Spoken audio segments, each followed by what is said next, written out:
Good morning. Thank you so much for joining us today for the volunteer screening webinar. My name is Katie and I am an agency relations account specialist at Second Harvest Heartland. Today we are very pleased to have Jessica Hultgren, Director of Volunteer Services at Second Harvest Heartland, presenting the webinar for us. Jessica will be sharing some best practices around screening, sample documents, and additional resources that you will be able to use to screen your volunteers. I hope you all received the email with a copy of the PowerPoint presentation and some of these sample documents from Second Harvest Heartland Volunteer Services. If you did not receive it, please just let me know. You can chat it into the question box and I can email you a copy right now. Before we get started, I want to cover just a couple of quick housekeeping details. Your lines are all muted, so you don't need to worry about any background noise. If you have questions during the presentation, please feel free to enter them in the question box. This is located in the control panel, which is the box that is to the right of your screen. We'll also be asking you to respond to some questions by typing into this box. We've saved some time at the end of the webinar to answer your questions as well. Click on the hand icon to raise your hand and we can unmute your line so that you can ask your question out loud. You can also contact your account specialist or Jessica after the webinar with any additional questions. Also, this webinar is being recorded and will be accessible on Agency Zone within the next few days. Watch for a follow-up email and we will give you the link to that recording, a copy of the PowerPoint presentation again and those additional resources, and also a link to the webinar evaluation. So please do give us your feedback when you receive that link to the evaluation. And now I am going to go ahead and turn it over to Jessica to talk about volunteer screening best practices.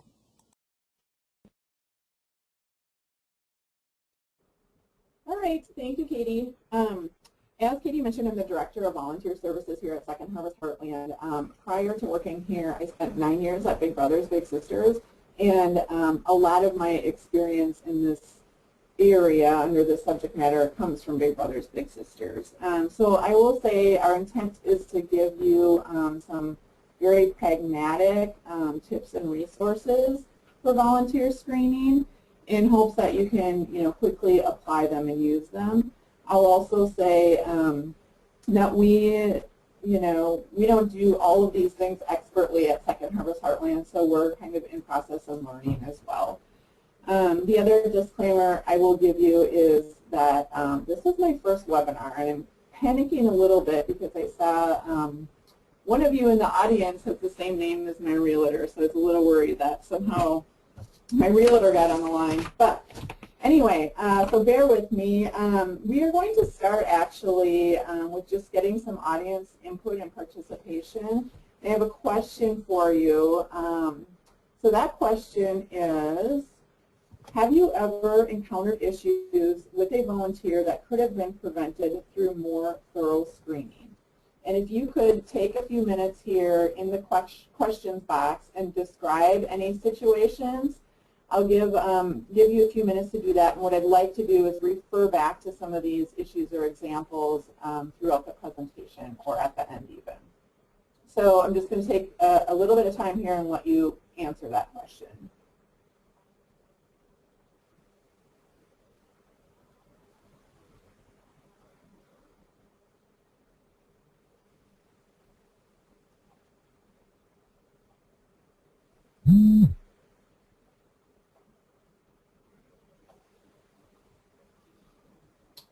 All right, I haven't seen anything show up yet, but I will just ask if you could, take the time to do that throughout the presentation, because I just think it'll add some value to the rest of the attendees. And I'll start by sharing my own example here at Second Harvest Heartland. Last summer, we decided that we were going to take a certain volunteer position that we hadn't had been doing background checks for, and we were going to start doing background checks on them. So this was a client-facing, very public position, and so we gathered up all the folks and we said, you know, we are having this new policy and we're going to, you know, be doing background checks on you with your consent. And so once we did that, there were a couple people who opted out and one person who didn't, and then his background check came back no longer fitting our criteria. He had some offenses on there that we did not deem were appropriate, and so we had to let that person go. And that was you know, a kind of a difficult process for everybody because he had been volunteering, and so we realized, you know, we were doing our clients a disservice by, you know, putting this person with a criminal history in front of them, but also we were doing the volunteer disservice because, you know, we should have been screening him before he started. So that is an example that we have. And I do see some people are typing in here, so we will refer back to these. Thank you for doing this. So my next slide, it's not coming up here, answers why should we do volunteer screening? And again, I'm going to refer a lot here to my experience with Big Brothers Big Sisters. So the number one reason I feel is that appropriate and thorough volunteer screening manages risks to your organization. And as volunteer managers or however you sit in your organization, you will be wanting to think about risk, not only within your department but with other areas of the organization in the various ways not properly screening can present risk. I think when we go through the examples that the rest of the group has shared, we'll see some of those hopefully.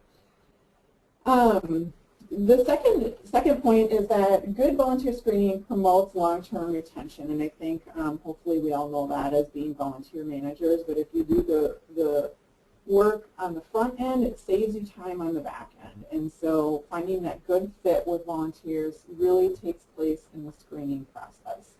And again, talking about my days at Big Brothers Big Sisters, a lot of work and time went into finding the right fit, not only with the organization, but between the volunteer and the child that they were mentoring. And we knew, you know, statistically, the better fit that we made in their match, the longer the child would probably have a mentor in their lives. The other thing, it saves work and time for you, again, in the long run. And so good screening and good matching prevents you from having to deal with high turnover and kind of that churning cycle that we have. There are a couple volunteer positions here at Second Harvest Heartland that we are just constantly cycling people through. And so very recently we've had to take a look at, you know, what are we doing wrong in our screening process. So I can talk about that a little bit more.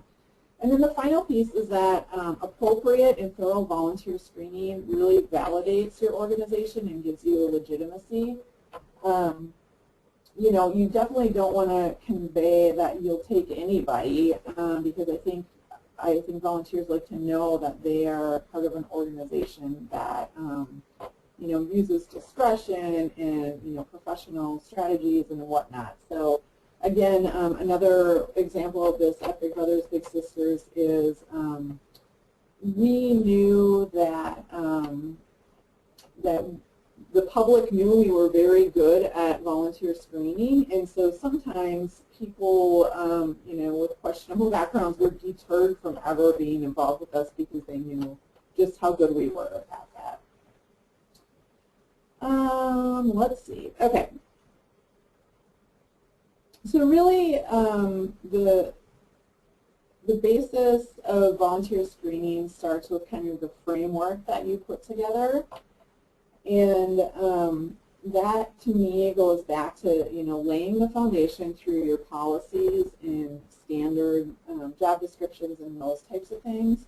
So I think having a written background check policy is very important because it tells the public, you know, what your standards are, that you are doing background checks for certain roles, and who you're going to be screening in and out based upon the feedback. So I think Katie sent out a sample of our policy prior to the presentation. documentation, and if you didn't get that, we'll definitely send that out.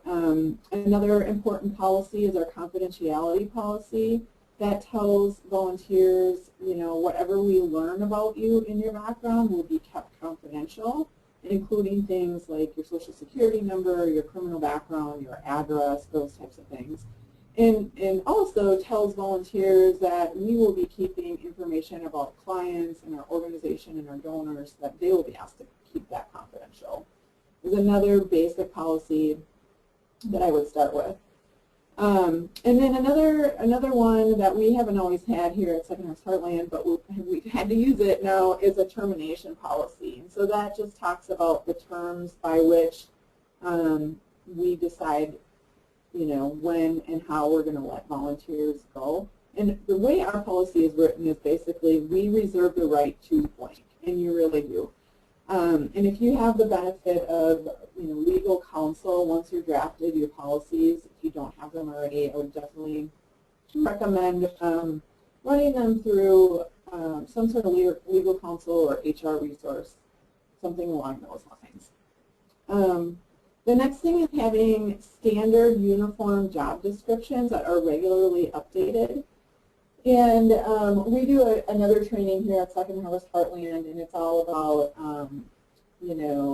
dealing with difficult situations that come up with volunteers.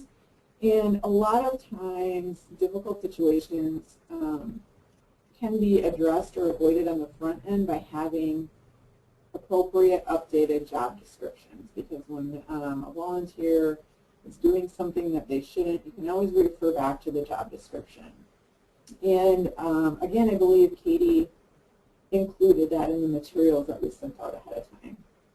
Another thing you'll always want to consider is a waiver. We have a very lengthy volunteer waiver. Hopefully you've seen that as well. And it covers everything. It covers confidentiality. It covers risk, hold harmless, media. It just is, comprehensive as we think it needs to be. Again, this is something that we spend a lot of time on within the organization, and then also with attorneys to make sure that we really cover ourselves there. So these are all kind of the building blocks of what I think is good volunteer screening, because you're kind of saying, we are going to be upholding ourselves to these standards, and these are the things that we fall back on. The next thing I'm going to say, and maybe we can use some examples here that you've all typed in, but you really want to be asking yourself, what is the appropriate level at which I will be screening or assessing this volunteer? And it really depends on a variety of different things. And I've included some examples here, but it should relate back to the volunteer role. So things you want to be asking yourself: will the volunteer be working directly with clients?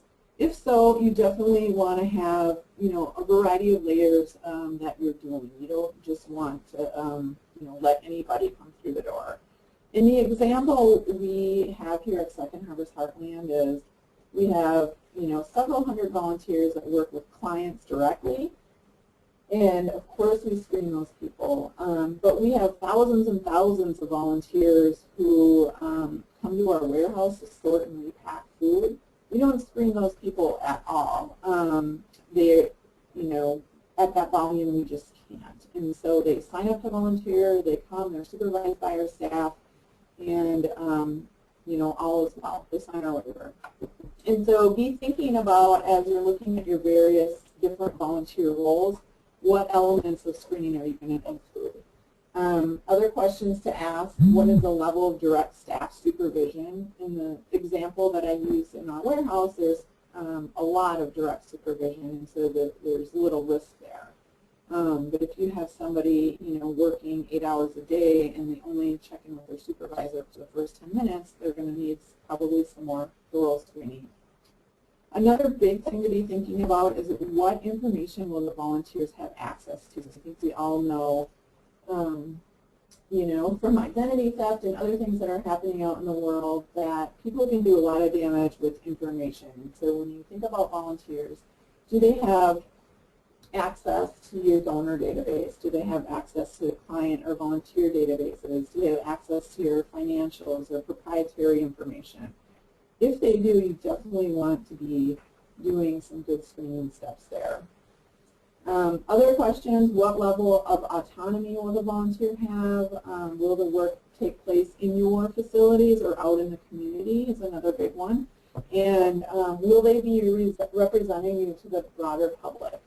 We just started a speakers ambassador program at Second Harvest Heartland, and we are screening those people very extensively because they are going to be out there representing us across the community. So those are important questions to be asking.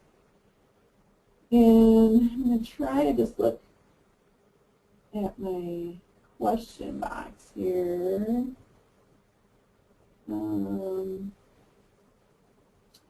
So it looks like, sorry, I'm having a hard time reading my little box, but Jerry Lou asked, she had issues, and her question was, yes, asking early whether or not a volunteer has been a client. So again, if you have a policy about clients volunteering, definitely that's something to assess sooner rather than later. And so maybe later we can have Jerry talk a little bit more about that. It looks like Brian has some examples.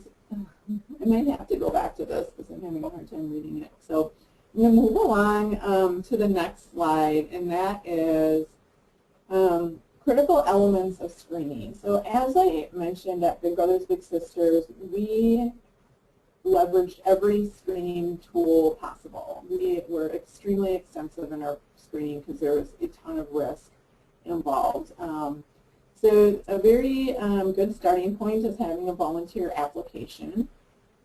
And in most cases, I would recommend it's good that that application is standardized. So I just clicked on a link to our online volunteer application.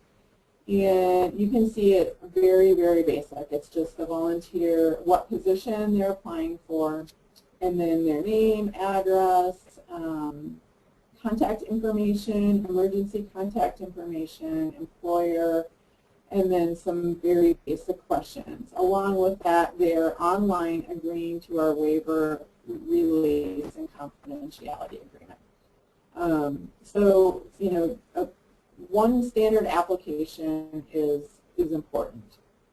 The next thing is the background check, and we'll talk a little bit more about that. You know, you don't always have to do a background check on your volunteers depending on what they do.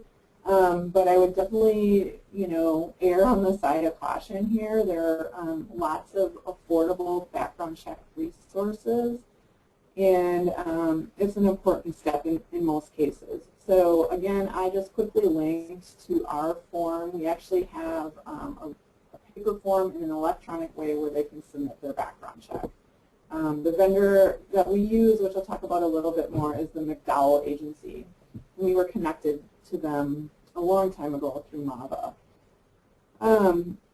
The one thing I want to say about background checks is I think it's common for organizations to say we just can't afford that. They're expensive, especially if they're doing several hundred a year. And my response to that is you can't afford not to. I think in the example that we used, had people found out we had this volunteer working at Second Harvest Heartland, and God forbid they did something, we would have been in a world of hurt. And so it is very, very important to be doing background checks if you can.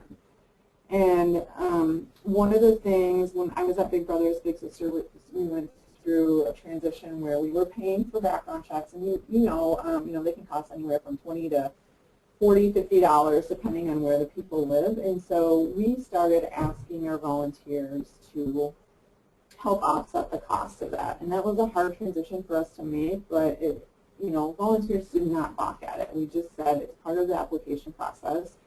And if they weren't accepted, we didn't refund their money, but you can choose to do that. And I think you can frame it up, and it's a, it offsets our costs. It's a donation to the organization, and something to consider anyway. The other thing that you want to think about doing is if the volunteer is driving on your behalf, like doing meal delivery or visiting clients or transporting product, you definitely want to be checking their motor vehicle record. And oftentimes, if they have extensive violations to their motor vehicle record, lots of speeding tickets or whatnot, that will show up in the background check as well. But it's just another layer to consider, especially when people are driving, doing business for you. And we do a lot of motor vehicle checks. We do them on interns. We do them on homebound people who deliver to homebound seniors. So those are a little more affordable. And so I think I have some resources later in the presentation for that as well. The next big piece, which I'll talk more about in the next slide, is the volunteer interview, and that is also an important step. And honestly, we are just here at Second Harvest Heartland being a little more strategic and thorough in our interview process. I would say up to a year ago, we were doing what I would call an overview with the volunteer and kind of saying, well, they've already been accepted, of course they're going to volunteer with us, so this is just more of an overview versus an interview where we're kind of checking each other out and assessing on both sides whether it's a good fit. And so I'll talk more about that, but I think it's probably pretty common where we're all just desperate for extra help, and so if somebody knocks on our door and they seem normal and like they're going to work out, we don't bother with this step, and I think it's an important one. Another one is references. We do not do references very often here at Second Harvest Heartland. We might for some internships, but not for any other of our volunteer positions. But it is another a tool that you have available to you, and for sure at Big Brothers Big Sisters, because again there's such high risk, we did that. And so the reference check can be something to add. Again, not something that we do here at Second Harvest, but you could implement some sort of social media search into your screening process. I have a friend who recently was applying for a volunteer board position, and in kind of the vetting process, they came back to her and they said, well, we noticed this, this, and this on Facebook, and she, of course, was mortified. But there are organizations, and not that it was anything bad, but it was meant for her social network, not her professional network. And so that is a tool again. I couldn't tell you how you standardize that, but I do know that people do that. And then the last piece I put in here is training, and I consider training as a screening tool as well, because you can require that volunteers complete training before you accept them into certain roles. And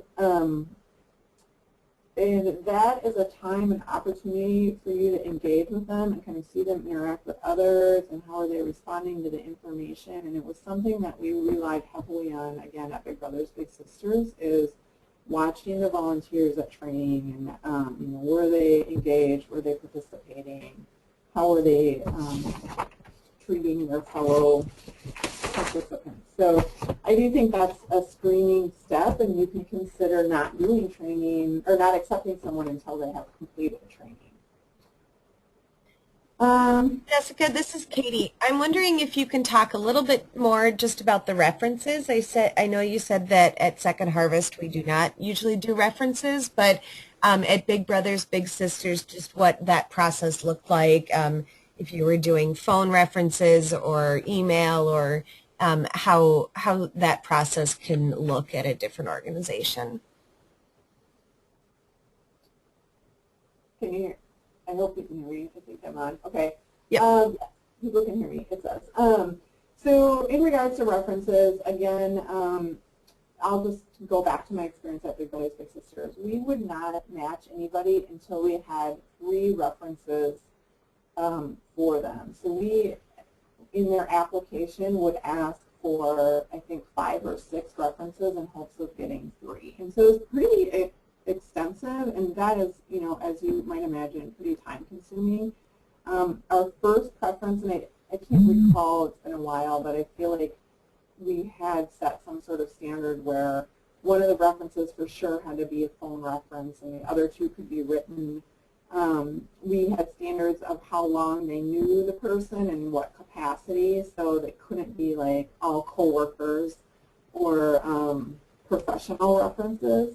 And again, the reference questions should relate back to the job that you're hiring them for. And so in the case of Big Brothers Big Sisters, we asked a lot of questions about, you know, their experience working with kids, their flexibility, their cultural competency, their dependability.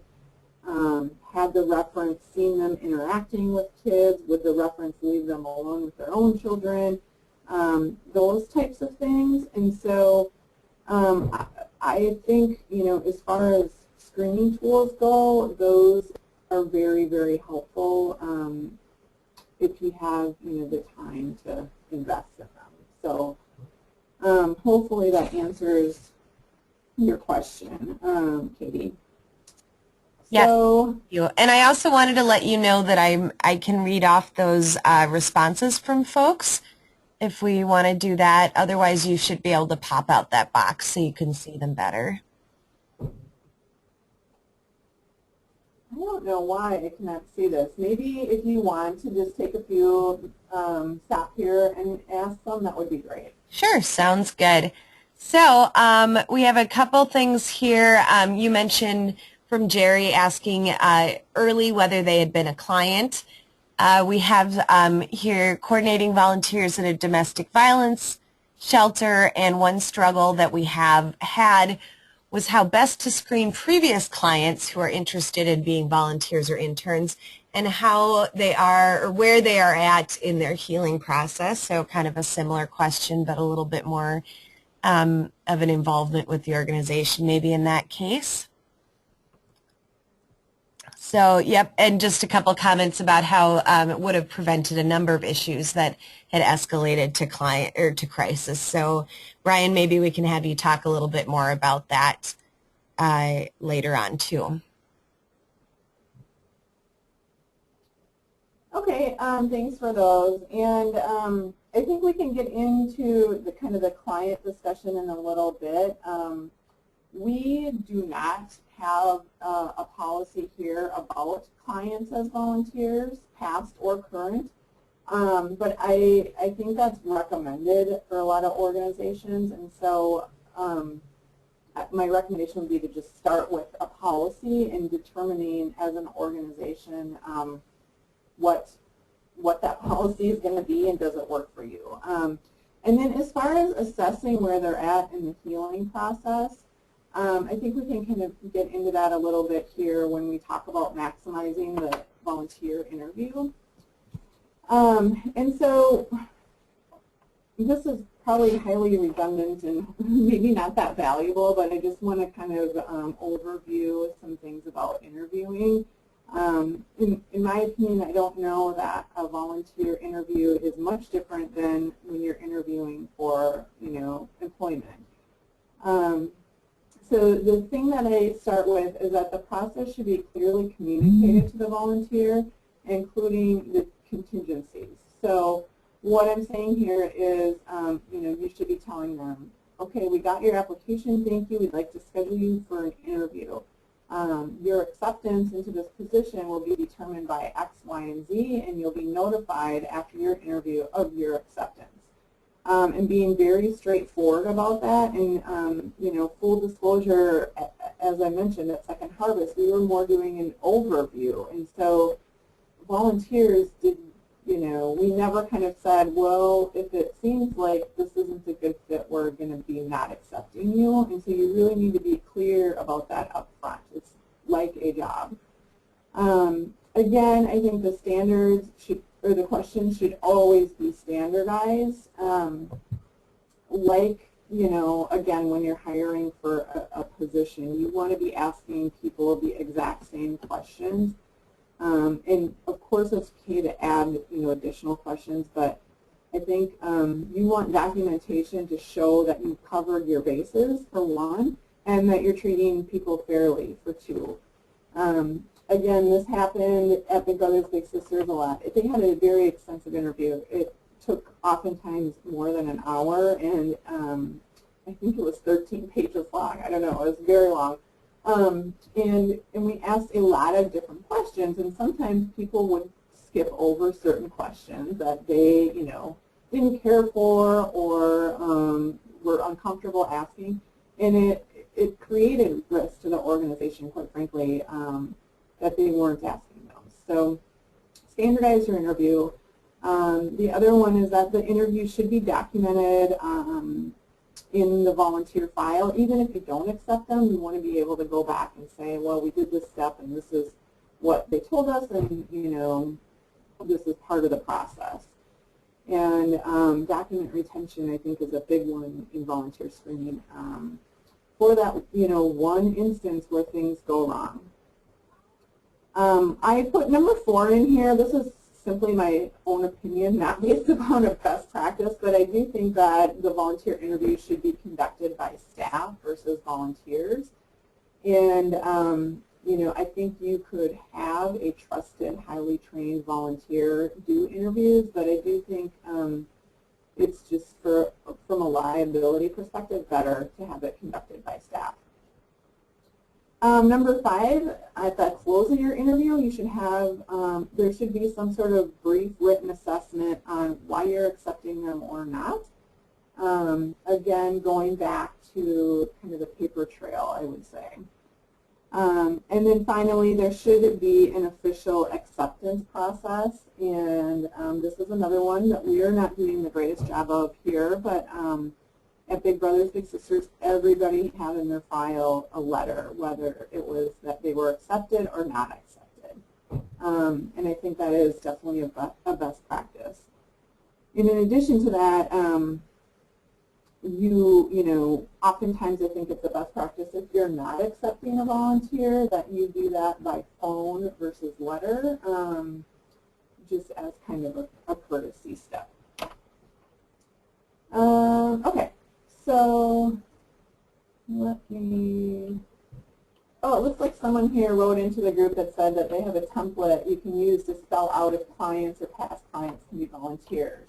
Oh, you wrote that, Katie. All right, good to know. Yes, if you can always contact your account specialist if you do have questions about that. And if you do have clients that are also volunteering, we recommend having a process that, or a policy in place that just outlines that they're not receiving food as payment for volunteering. All right, thank you. That's good to know. So what are we assessing in the volunteer interview? I think this is probably the most valuable time you spend in the screening process is the interview. So I just put out some standard things that I think you always want to consider when working with volunteers. And so I'm going to quickly run through those. The first one is their motivation. Why do they want to volunteer? I think that will tell you a lot. To see if they're a fit for the job and a fit for the organization, and it will also help you figure out how to keep them engaged. And people volunteer for a lot of different reasons. They might volunteer because, for the social aspect. So you don't want to put them in a position where they're working alone, for example. The second one is you want to assess their relevant skills, and we run into this or have a lot here at Second Harvest Heartland, particularly with computer and technology skills. We haven't found a good way to assess that, so people will say, yeah, I'm good with a computer, and then we'll learn once they get into our database like they're not getting it. And we've often had to go back to these folks and say, we've trained and trained and trained, and they're still not getting it, and so then we have to say, we think you're probably going to be a better fit in a different role, but by that time we've probably wasted a lot of their time and a lot of our time, and nobody's walking away feeling really good about it. So assessing the skills for the job is important. Availability and schedule is another important one. As you all know, I'm not going to get into that. And then similarly, the level of commitment. And this is one where we just hammered home at Big Brothers Big Sisters because the commitment was a full year. And the reason that we stressed that we need a full year commitment is because we're working with vulnerable children who have been let down by adults in the past. And if you can't make a full year commitment or you think you might not be able to, this is not the role for you. And so that may not be the case for all your volunteer positions, but again, you want to be understanding, you know, is this person in it for how long I need them to be in it, whether it's, you know, 6 months or a year or what have you. Number 5, I think, is also very important, and I think probably one where we're not as skilled at or we feel uncomfortable, and that's assessing their values, attitudes, and beliefs. And it is perfectly acceptable for you to be asking value-based questions of your volunteers if it pertains to the work that you're doing. So, for example, we do SNAP outreach here at Second Harvest Heartland. So we should really be assessing whether or not our volunteers in this program are supportive of that, you know, highly political program. And what their thoughts are around that. And I have seen firsthand a lot of times working in food shelves where volunteers will have this attitude of like, well, you know, how are these people getting this benefit? And they don't seem like they really need it. And, you know, sort of that mentality, you can and should be assessing for that. So I think the piece here is figuring out the questions and what you're assessing and how it fits with the job. Another similar one is cultural competency. I think if you're working directly with clients, you definitely want to be assessing that. Again, this is something that we haven't done in the past, and we've had problems, and they are problems that are felt and experienced by your clients, and we're definitely not okay with that, and so you need to be assessing those things on the front end. Is a volunteer's ability and willingness to work with different cultures. The last thing I will say is definitely legitimize your gut feelings about volunteers, and again, this is something in my 9 years at Big Brothers Big Sisters we kind of went back and forth on as a philosophy. When I first started there, they were like, yes, your gut feeling is definitely something to consider. And then we went away from that thinking, well, we don't want to have bias. And then we went back to, yes, trust your gut feeling. And I think all of us have been there where something just doesn't feel right. And I think, you know, before you start not accepting volunteers based upon gut feeling, you kind of want to get organizational support behind that. But, you know, we have that sense for a reason. And I think kind of the example that started this whole topic was, you know, something that came out in the paper about a local organization that they had a gut feeling about a volunteer, and although he was never convicted criminally, he had a record of, you know, victimizing children. And so people within the organization were not feeling the greatest about him, but didn't have the facts to support that. And so I would really encourage you all to incorporate that into your screening process.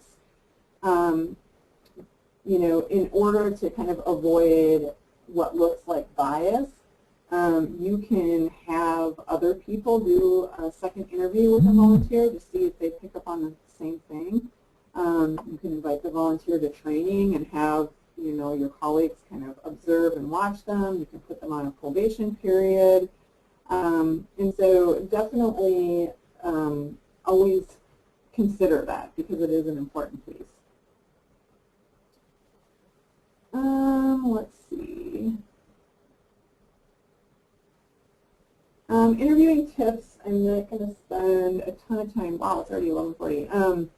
On that, I think always make sure you have an appropriate place and a sufficient time for the interview and prepare for the tough conversations. When I was at Big Brothers Big Sisters, part of the interview process was that we had to ask people had they ever been abused as a child? What was their sexual orientation? When I first started there, we had to ask them actually, were they sexually active? We had to ask them their religious background. And so as a young person entering the workforce, that was so insanely hard. And so if you have tough questions that you're going to be asking, you want to kind of role play those and practice your script around that. And also, learn to be comfortable with what people tell you. So there are definitely tough conversations that evolve, and you just want to be prepared for those. Again, listen more than you talk. I think volunteers have, anybody, actually, it's human nature. Long, uncomfortable silence makes us uncomfortable, and so when you're listening, people are more inclined to fill that void by talking, and they'll tell you things during that time. So it is very important that you are talking less than the volunteer in this case. Use open-ended questions. We've all heard that. Avoid leading questions. We've all heard that. And then avoid the halo effect. So those are just, basic recommendations that I would give you. Now, it looks like here there's some questions about additional resources. I see one, the cost of background checks. So I have put up here, I'm sure a lot of you are aware of these, but I just put them up, some local resources that you have available to you. So the first one is MAVA, the Minnesota Association for Volunteer Administration. Membership ranges based upon, I think, the size of your organization and how many people you would like to be members. It's an individual membership. It offers a lot of different trainings. They have a great 2-day volunteer leadership impact series that covers kind of soup to nuts volunteer administration. And incidentally, the next opportunity that they are offering this is April 21st and 22nd at Second Harvest Heartland in Golden Valley, and it's specifically geared for hunger relief organizations. So I don't know for certain that there are spots still available, but we can definitely look into that if people are interested. They then have ongoing topic-based workshops. Sorry, I just wanted to add there are still spots available, and if cost is an issue for you, please contact your account specialist. Thank you, Katie. So MAVA also has ongoing topic-based workshops. They have their great conference coming up here in May. That's in the Twin Cities. They have that every other year. It's a very extensive conference. And then they have a great online resource library as well. And then the other resource is Hands-On Twin Cities. Their membership with them also ranges based upon the size of your organization. And they have also a lot of workshops and training opportunities in a variety of formats. They have a networking group that they use, also have an online resource library. And then the thing that I like most about Hands-On is their volunteer recruitment portal. And so you can post your volunteer positions on their portal and kind of reach a very, very broad audience. They do have consulting services available, and they do a lot of marketing and PR. I'm sure you've seen the 11 Who Care. I think that's a program in partnership with Hands-On. So there's a lot of neat resources there. And then finally, to address the question here of cost of background checks, so I have linked here to a couple places. So first, Verified Volunteers. They are new to the Twin Cities market, and what is unique about them is that if you are a client of theirs and you have a volunteer who, say they've already done a back with YMCA and now they want to come volunteer with you, if YMCA is also a client of Verified, you get that background check for free or very low cost. And so it's kind of like the power is in the masses. The more people who are clients of Verified, the better it is for all of us. I think they've been in the Twin Cities now for probably a year and a half, and I haven't checked to see how many local organizations they have. But that is a great way, I think, collectively we can pool our resources. Again, we use the McDowell Agency, and we were connected to them through MAVA. And generally speaking, their checks run about $20, and you can get different levels of checking on what you want them to check. So the cost goes up or down depending on that. The Minnesota Bureau of Criminal Apprehension is a free resource, and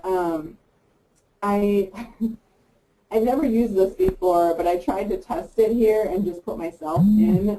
Unfortunately, in this instance, I don't have a criminal record, so nothing came up. So I wanted to find somebody who I could test this with to see what actually comes up.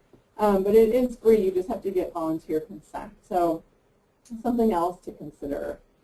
And then going back up to the top, I found this really cool handbook that I would encourage you all to look at, and it's through Volunteer Canada, and it's their whole handbook on volunteer screening. Oops, that didn't work. I can resend you the link. But it's a lengthy document, well organized, well written, and so I thought I would put that up there because I thought it was well done.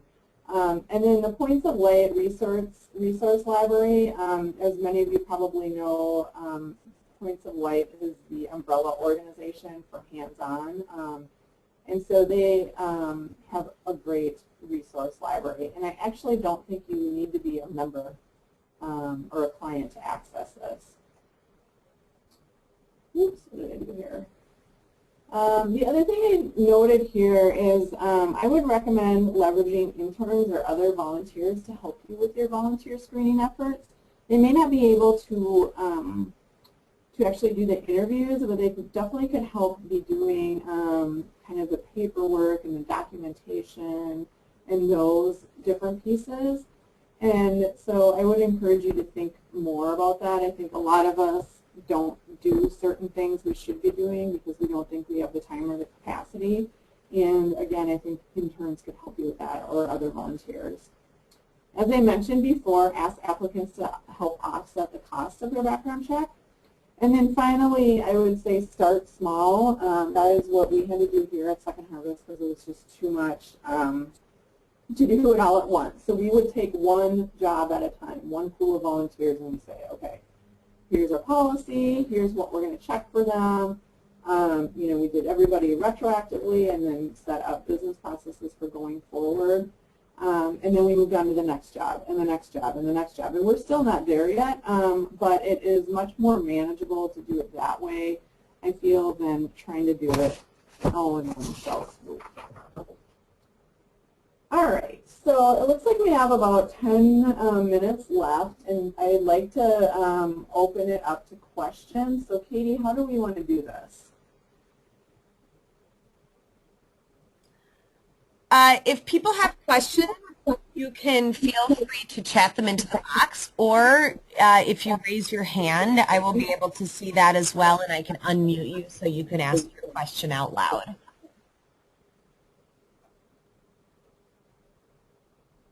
So let me just get here and see if there's anything else.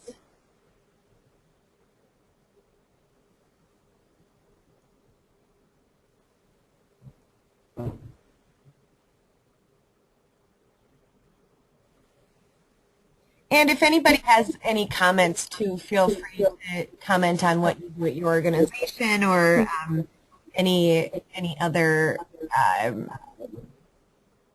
experience that you've had with screening.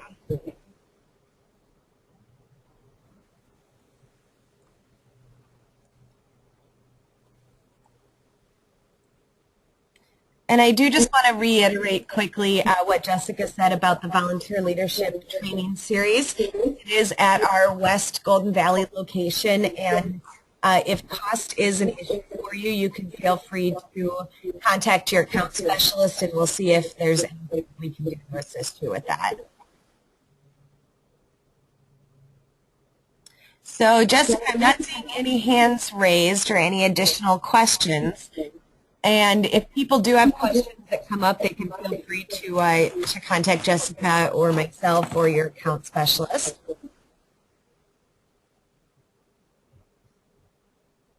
So I think unless there is anything else, any other questions or comments, then we will go ahead and wrap up. So thank you so much, Jessica, for presenting this information, and we will make sure that we get these additional resources out to everybody who's on the line today. Definitely is my pleasure. Thank you for being such a great audience. I think you're great. I can't see you. But anyway, I was just going to say, when we send out the materials, I'll have Katie include my contact information, and I would be happy to, you know, have any further conversations with folks, and or connect you with my staff who are also good experts in this area. So thank you very much. All right. Thank you.